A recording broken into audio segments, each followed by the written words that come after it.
En el año 93, hace exactamente 30 años atrás,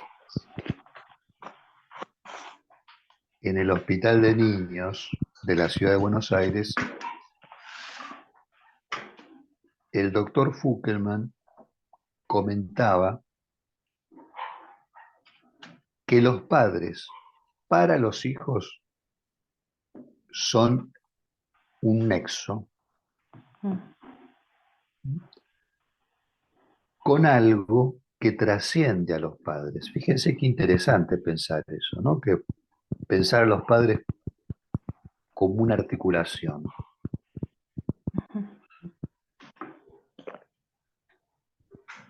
Y él decía que era justamente por esto, porque pensamos a los padres como un nexo, que cuando recibimos una consulta por la infancia nos interesamos por los abuelos, Ujú. por la otra generación. Y si preguntamos por los abuelos, es porque para la criatura, a través de esos padres, se establece un vínculo que va más allá de los padres. Soledad, te pido si puedes silenciar el audio. Ah, bien. Sí, gracias. Y por otra parte, si quieren interrumpirme, por favor, este, se conectan y me avisan por alguna inquietud o pregunta o ocurrencia mientras estamos conversando en esta primera parte. Entonces les decía, si preguntamos por la otra generación, es porque eh, estamos convencidos que a través de los padres se establece un vínculo con algo que va más allá de los padres. Y también pensamos que si esta consulta por la infancia ha llegado, nosotros suponemos que en algún punto esos nexos que van más allá, que trascienden a los padres, esos nexos están coartados, truncos, trabados. Y acá cito un ejemplo que transmitía el doctor Fukelman. Consideremos una nenita que tiene una madre que no la deja ni a sol ni a sombra. La cuida, la viste, ¿no? La tiene pulcra, no le saca la mirada de encima, ¿no? Como si la nena fuera una muñeca.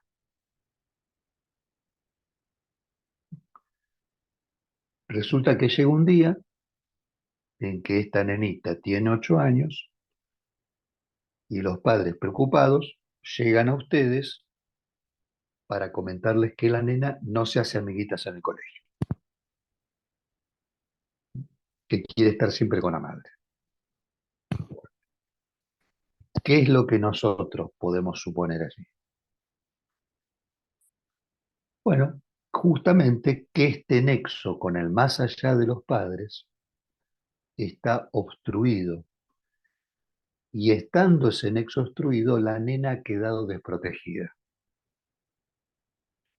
¿Desprotegida con respecto a qué? Con relación a la sexualidad. ¿Por qué desprotegida? No, porque les puede llamar la atención que hagamos mención a la sexualidad acá y que hagamos mención a la desprotección en una situación en la cual parece que la madre ha protegido mucho, ¿no? Entonces, eh, aparece la pregunta de cómo puede ser que si la protegió mucho aparezca desprotegida y desprotegida con relación a la sexualidad. Porque ese nexo que va más allá implica un ordenamiento con relación a la filiación, al linaje, a la genealogía. Y acá ya hago el paréntesis y aporto una reflexión mía. lo voy a decir de un modo extremadamente simplificado,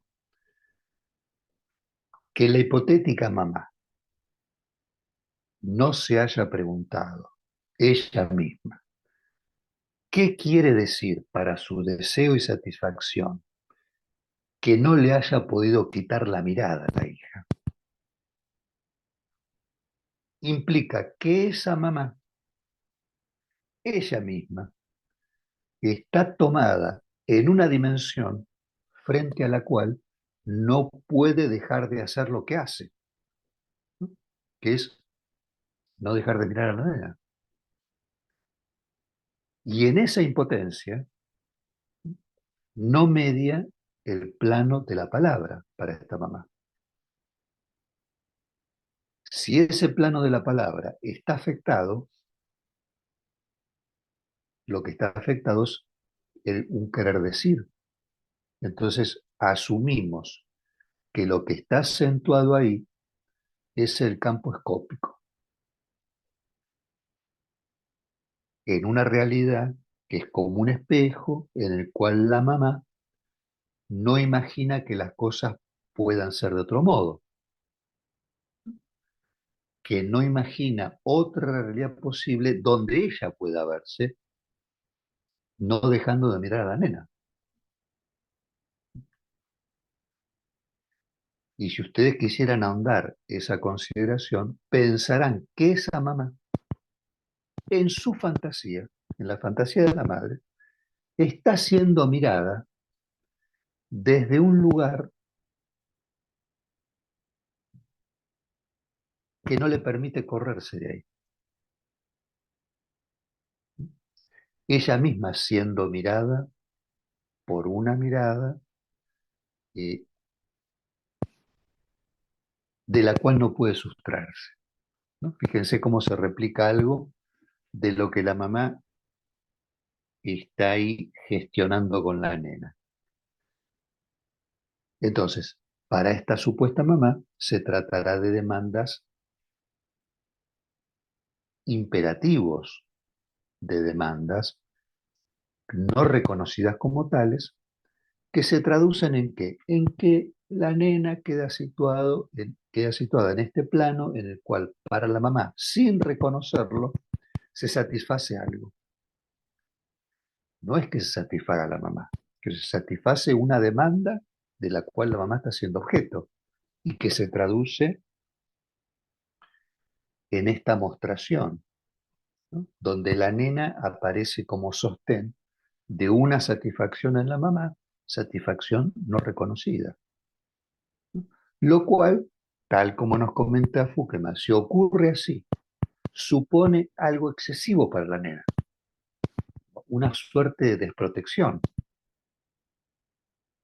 porque en este caso lo que queda afectado también es la dimensión en la cual el juego podría oficiar como pantalla protectora, ¿no? Supónganse bajo la forma de, bueno, si la nena no veo dónde está, para mí eso no es un juego.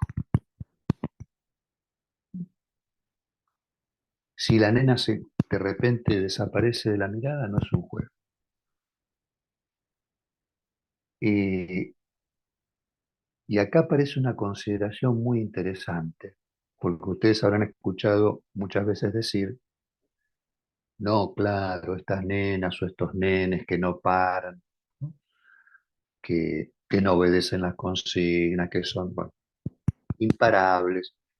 Ah, es la omnipotencia infantil, ¿no? Habrán escuchado ese término.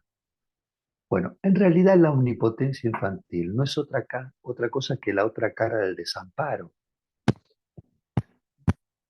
La mal llamada omnipotencia infantil no es más que estar en un lugar funcional a la satisfacción parental, de un modo que vulnera la pantalla protectora del juego.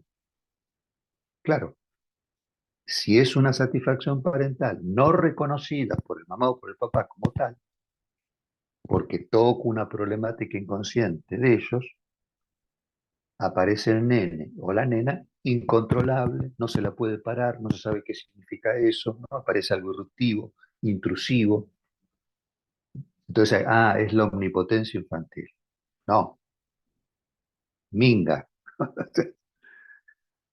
No, en realidad es como más bien la manifestación de eso que ha quedado desprotegido, la vulneración de esa pantalla de juego. Cosa esta con la que nosotros pudimos habernos encontrado en nuestros análisis, ya como personas mayores, ¿no? Situaciones en las cuales por ahí nosotros pudimos volver sobre momentos de nuestra infancia en los cuales el de jugando se detuvo, con el consiguiente sufrimiento que eso conlleva, en tanto nuestra ubicación como niño, como niña quedó afectada,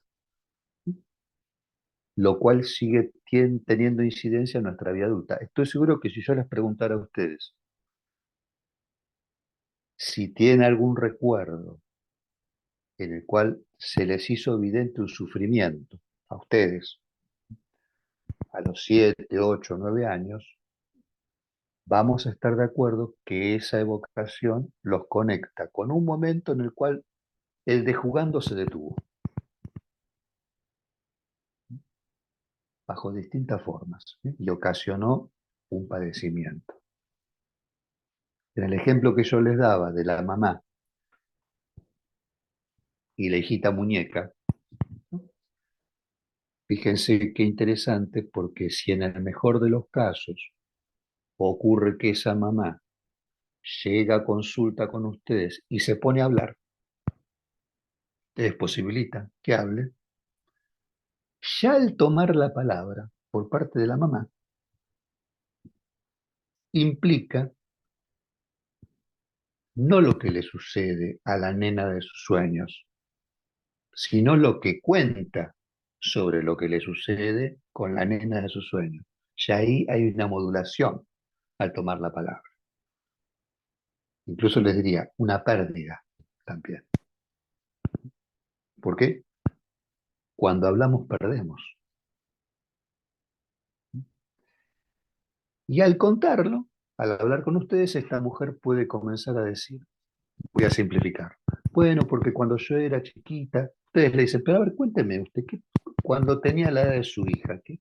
Y les va a contar, y cuando yo era chiquita, mi mamá tal cosa, mi abuela, mi papá tal otra, mis propios juegos con la muñeca, mis momentos de detención en el juego. Noten ustedes que la posibilidad de que comience a conversar en ese dispositivo que ustedes ofrecen hace que la función y campo de la palabra y el lenguaje en esta hipotética mujer, le dé chance de ir restableciendo un bagaje familiar. Porque mi mamá, porque mi papá, porque mi abuelo, porque mi infancia, que es el restablecimiento de cierto orden, ¿no? Fíjense que el famoso psicoanalista Jacques Lacan ya lo decía en la década del 70. El único discurso que puede restituir el bagaje familiar es el discurso analítico. Por el solo hecho de cómo el discurso analítico, que es una ética que yo entiendo que ustedes ponen en práctica, que es la de escuchar, sea en el consultorio, sea en la escuela, ustedes escuchan, eso posibilita la restitución de un bagaje familiar.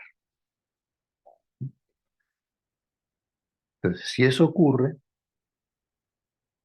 fíjense qué importante que es, ¿no? Porque ustedes están permitiendo que la persona salga del plano del espejo ahí, ¿no? En esa dimensión de consistencia que tiene el plano del espejo, y que entre en la dimensión de la voz, estando la voz signada por la inconsistencia. Por eso que algunos discursos tienen tanto efecto, porque apuntan a esa dimensión del espejo, proponen consistencia y eso cautiva, captura. En cambio, cuando entramos a escuchar lo que se está diciendo, ya no es, ya no son las 17 hectáreas de la ESMA, pongamos como ejemplo. Ya empezamos a escuchar algo que tiene otra inconsistencia, que es, bueno, a ver, ¿qué significa para mí el dolor, la pérdida, el terrorismo? Entramos en otro plano ahí, donde se pone en juego la voz. Entonces, si esto sucede, que ustedes escuchan a la mamá, comienza a hablar, podemos suponer que ahí las cosas quedan dispuestas para que la nenita pueda ir liberándose de esas marcas que estaba encarnando y empezar a jugar con los pares. Con los pares, claro que va a jugar algo que tiene que ver con sus marcas, pero ahí se podría decir que en ese encuentro con los pares, liberada ya de lo que ella misma estaba encarnando, esas marcas se pueden empezar a poner en juego con las compañeritas de jugando. Ese es un camino. Y yo lo voy a decir de este modo, que lo hemos conversado con ustedes el año pasado en Mendoza cuando hablamos en el microcine. Suponemos que las mamás y los papás que pasan por un análisis pueden estar más advertidos de ese nexo con el más allá que media entre ellos y los hijos. Aunque más no sea porque han tenido la posibilidad de hacer alguna elaboración del complejo de Edipo. Entonces, eso de alguna manera eh, les permite estar un poquito más advertidos de que entre ellos y los hijos hay un más allá, que hay otra escena en la cual se juega ese vínculo. Pero por supuesto, puede ocurrir y ocurre generalmente con seguridad la mayor parte del tiempo que nos encontramos con padres no proclives al análisis, que no estarían dispuestos a analizarse. Nada que decir. Y la nenita está sufriendo en el colegio, ¿no? Por lo que implica la segregación en ese momento de la vida que se sufre. Bueno, en ese contexto ustedes van a hacerse cargo de recibir a la nenita, aun cuando los padres no sean proclives al análisis. Pero por lo menos, bueno, tuvieron la buena idea de ir a consultar con ustedes y en ciertas condiciones especiales los padres ubican en ustedes un relevo, ¿no? Depositan en ustedes un significante, una confianza. Y eso abre una oportunidad. Lo que para los padres sea posible, la de permitir que lo que le pasa a la nenita les empiece a pasar a ustedes. Eh, y si les empieza a pasar a ustedes, porque ustedes ahí se están prestando como objetos, no solo escuchando, sino entregándose como objetos, bueno, en el encuentro con la nena, ustedes puedan ir reconociendo eso como un juego, eso que está pasando.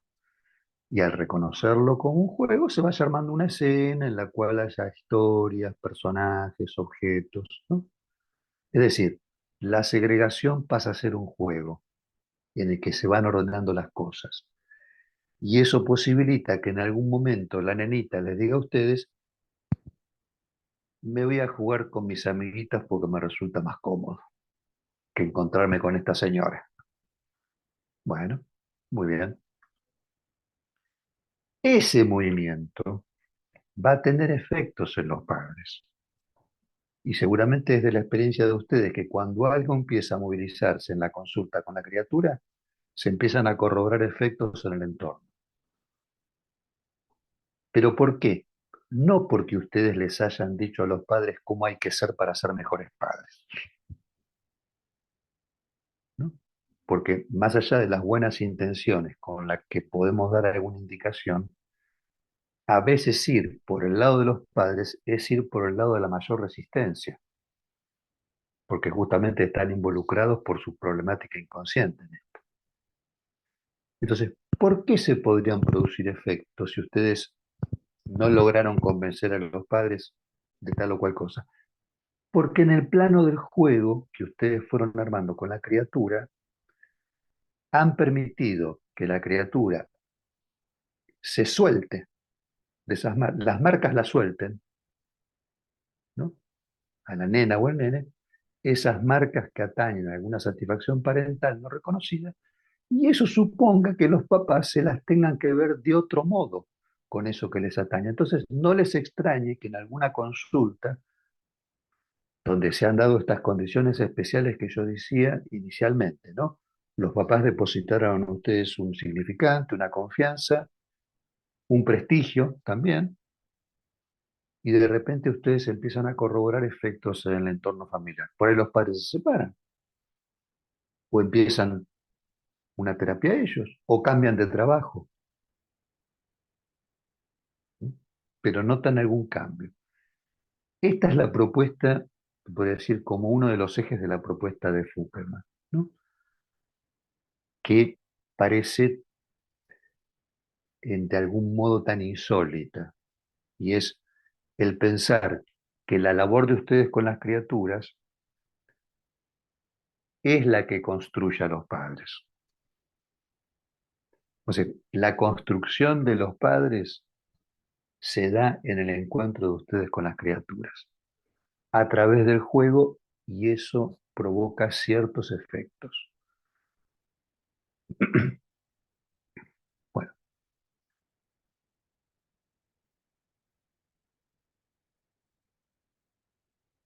los juegos en la latencia, ¿no? Yo les decía recién, la criatura integrando ese juego de la latencia. En la escena de ese juego, las criaturas pueden jugar a que hacen un juramento. Vieron que los juramentos en la infancia no existen, porque si existen son de jugando. Y de hecho, no es que se jura la bandera, se promete la bandera. Es una promesa, algo que apunta a algo que aún no se realiza. Si entras en las Fuerzas Armadas, por supuesto que juras la bandera. Pero en la infancia prometes. En la infancia se puede jugar a que juramos, ¿no? Pero por lo menos en mi época uno podía acusarlo para anular el juramento, cuando uno era chiquito. Y así, bueno, sí, te juro, y después se anulaba. Esto quiere decir que la relación que la criatura mantiene con la palabra entra en el campo de un juego sobre el cual no se solicitan garantías que comprometan a quien está jugando en la dimensión de la verdad. Quiero decir, no es que llega el escribano y dice, bueno, doy fe y se firma una escritura. No, los nenes no firman las escrituras. Se requiere la mayoría de edad para eso. Ahora bien, llegamos a la adolescencia y ustedes entenderán que si nos comprometemos algo con los otros o con nosotros mismos, no vamos a cruzar los dedos. No es que digo, mi amor, te juro que te quiero con toda mi vida y cruzo los dedos detrás. Bueno, habrá gente que lo hace, ¿no? Seguro. Pero bueno, después deberá aceptar las consecuencias de ese oficio, ¿no? Porque está probablemente la culpa presente allí. Digo, no vamos a dejar de constatar ciertos efectos si nosotros decimos, nos comprometemos algo y después, bueno, no, ¿no?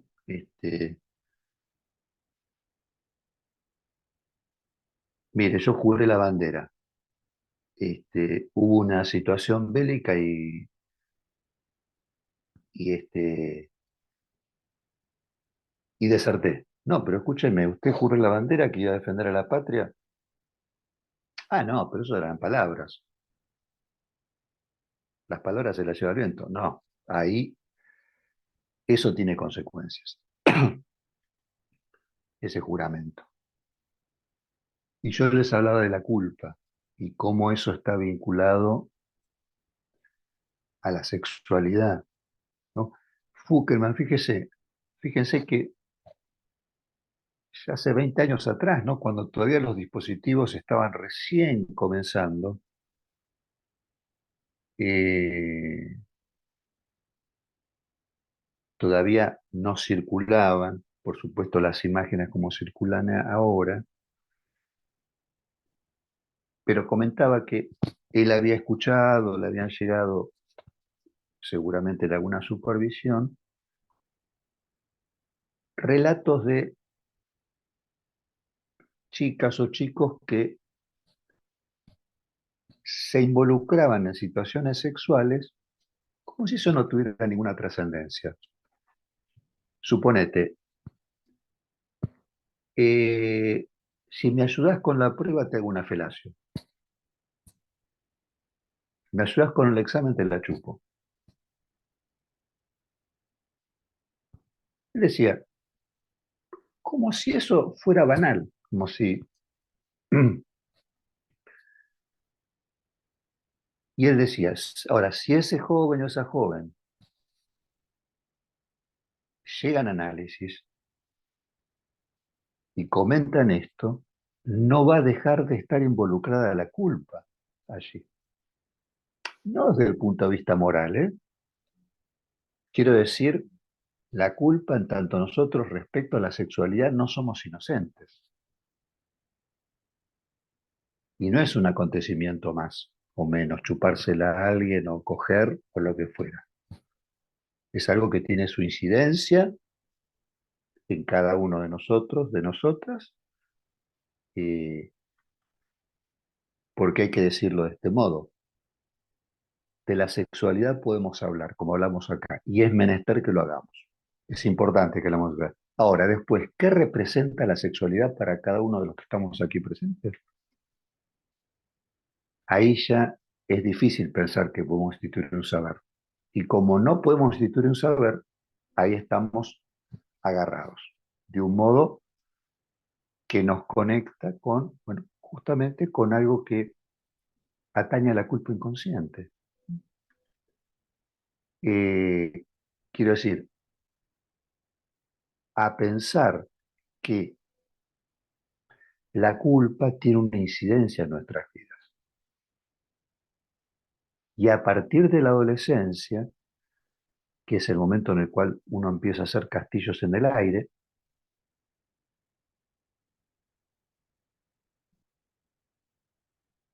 en tanto uno pueda ir hablando sobre estos castillos en el aire, eso va a revelar que en ese ensueño que nosotros tenemos, nos estábamos ofreciendo una mirada.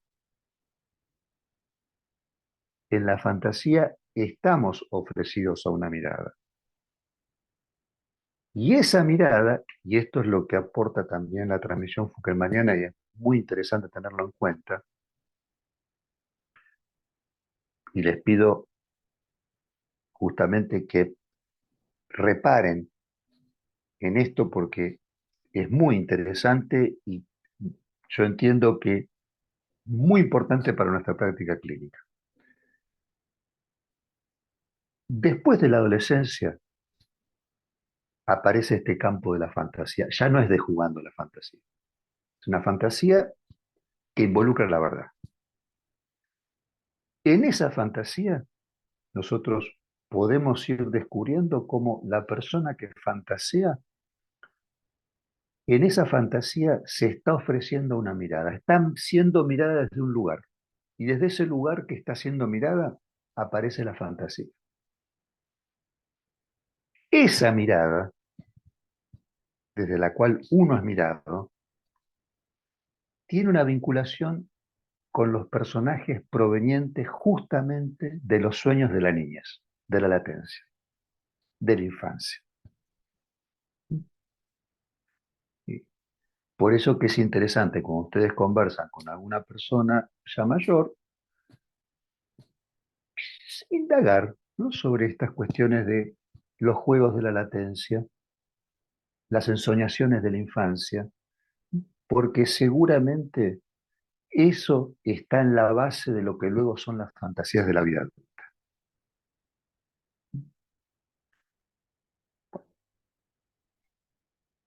Y en esa fantasía, por supuesto, están los ideales, la idealización, ¿no? Sigmund Freud decía, uno ama lo que fue, lo perdido, lo que es y lo que desearía ser. Y en esa idealización se podría decir que uno instituye lo que el psicoanálisis menciona como padre, que es un significante, podría llamarse de otro modo. De hecho, en el psicoanálisis se lo menciona de distintos modos, pero vamos a poner el nombre de padre, que es lo que representa el ideal, el campo del ideal.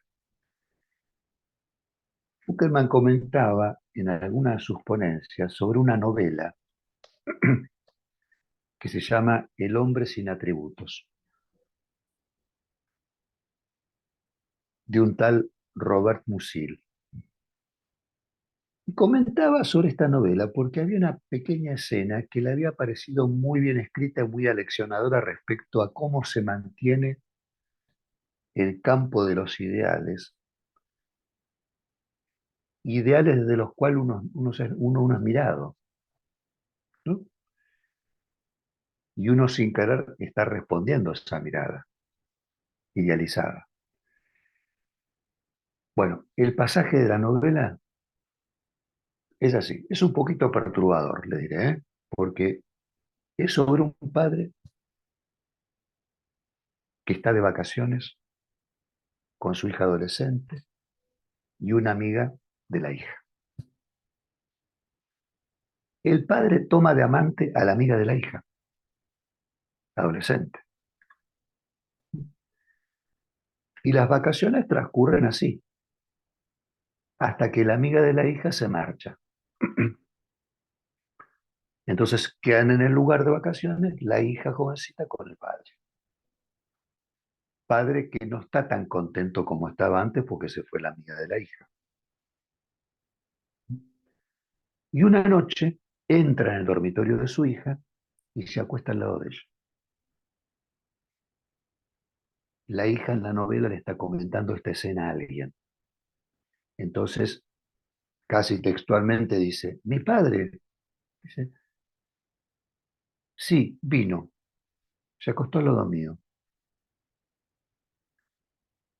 y después se incorporó. Dice, no pude ver la expresión de su rostro, ¿no? Supongo que sería de vergüenza o de agradecimiento, dice, porque fui yo quien lo salvé en el último momento.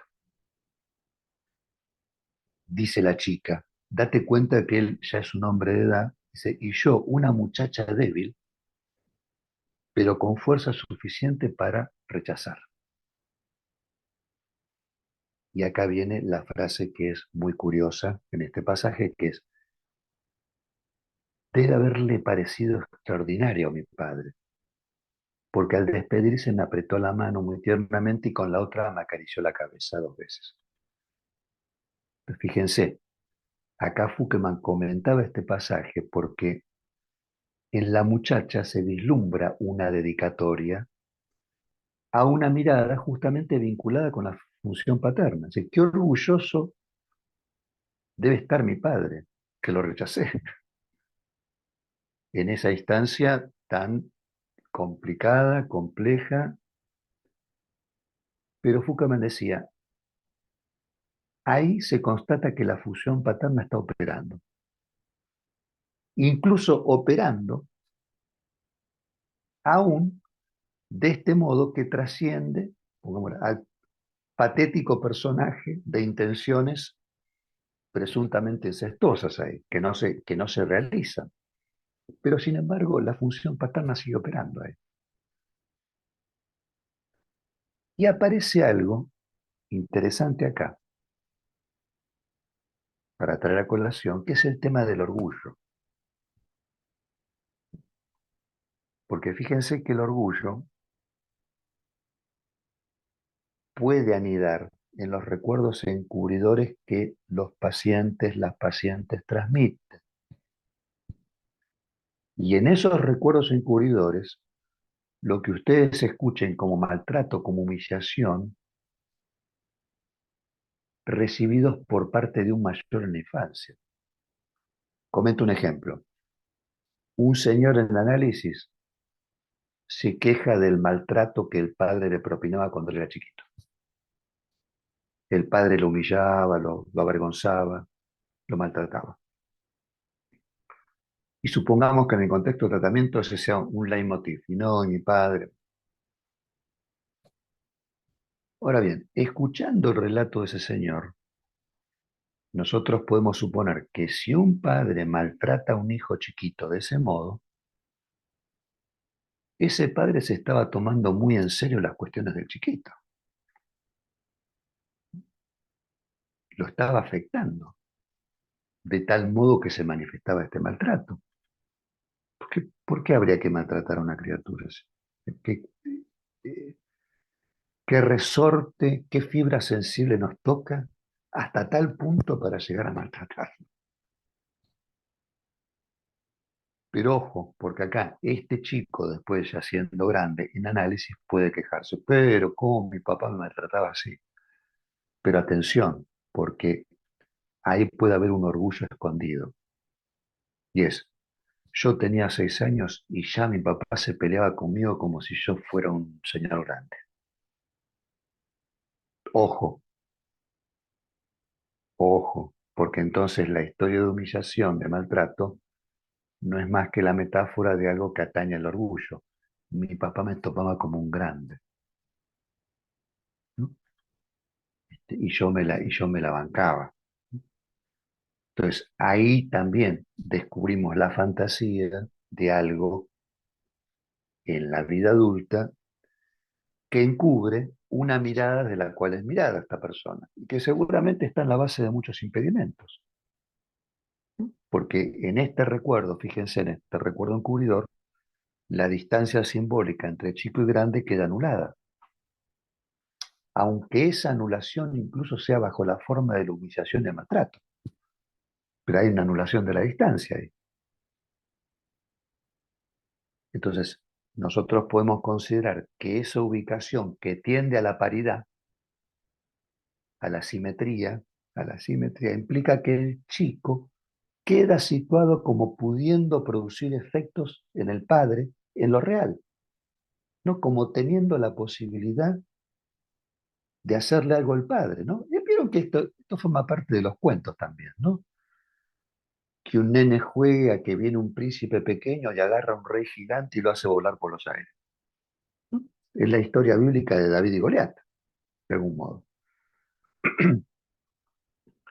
Ahora, si para el chico esto queda inscrito no como un suceso en la pantalla del juego, sino algo que parece padre, sucede en lo real, que no pudo reconocer eso como un juego, puede retornar en el adulto, aquel niño, ahora adulto, como un orgullo solapado.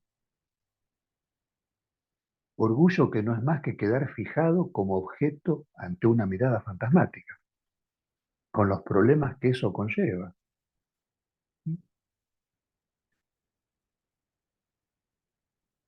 Bueno, ya estoy terminando. Solamente quería decirles que volviendo a los castillos en el aire, ¿no?, de la adolescencia, en ese ensueño nos encontramos con ciertos objetos que ya no son objetos del juego, son otros objetos. En este caso, preferentemente le diría la mirada y la voz.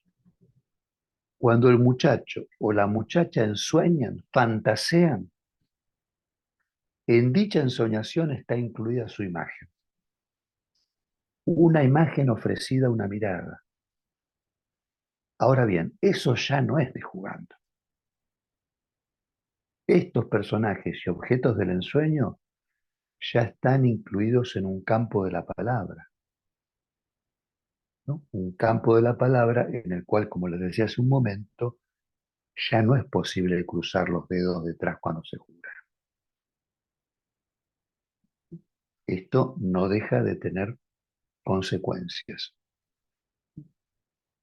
Bien, hasta acá lo que les quería comentar en esta primera parte. Se me ocurre que en la última reunión de diciembre yo voy a hacer, ya que estamos terminando conversaciones, y la invitación para ustedes, si es que la aceptan, como si dijera misión imposible, ¿no? ¿Se aceptan esta misión? Eh, será ir hacia el libro dedicado al psicoanálisis, que es lo que completa la transmisión de Jorge Buckerman, y este año terminamos conversaciones, entonces se me ocurre que en la próxima reunión voy a hacer un paneo de lo que hemos estado trabajando en estos casi 3 años y medio, ¿no? Desde septiembre del 2020, si mal no recuerdo, octubre del 2020. Pero por ahora, si les parece, hacemos una pausita. Cuando volvamos, si ustedes quieren comentar algo de lo que transmitimos en esta primera parte, con todo gusto, preguntas, inquietudes, para después darle la palabra a Jimena, a Daniela y a Regina, que tienen ahí un caso en el cual están trabajando. ¿Eh? Bueno, muchas gracias. Detengo la grabación ahora.